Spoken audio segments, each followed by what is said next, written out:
ला इलाहा इल्लल्लाह पढ़ ला इलाहा इल्लल्लाह।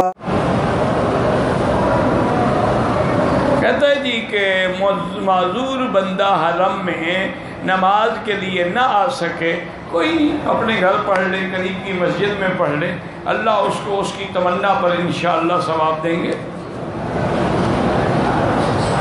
अगर मुसलमान खुदकुशी करे, नमाज पढ़ना जायज़ है। अगर कोई आदमी बगैर एहराम के आए हैं तो उम्रा भी करेंगे, दम भी देंगे। बाकी खुदकुशी करने वाला गुनाहगार तो है, काफिर नहीं है कि उसका जनाजा ना पढ़ा जाए। हाँ, अलबत्ता उलमा ने इतना लिखा है कि जो उस इलाके के बड़े आलिम हैं उलमा, वो ना पढ़ें, ताकि लोगों को एहसास हो कि ऐसा काम नहीं करना चाहिए कि देखो आलिम भी जनाजा पढ़ने नहीं आए।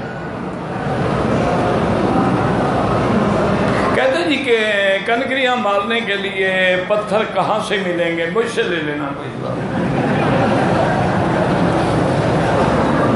खुदा का खौफ कर, ये पत्थरों का मुल्क है तो में पत्थर नहीं मिलेंगे।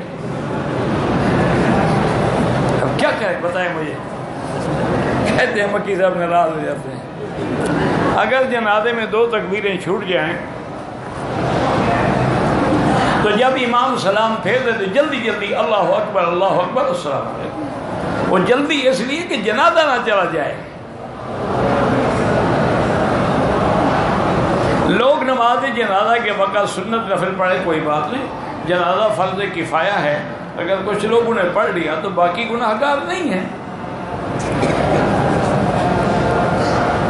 अगर नमाज जनाजा की दुआ ना आती हो तो जो दुआ आती है वो पढ़ते रहो, ना भी आती हो तो खड़े रहो, तकबीर कहने से भी काम हो जाएगा।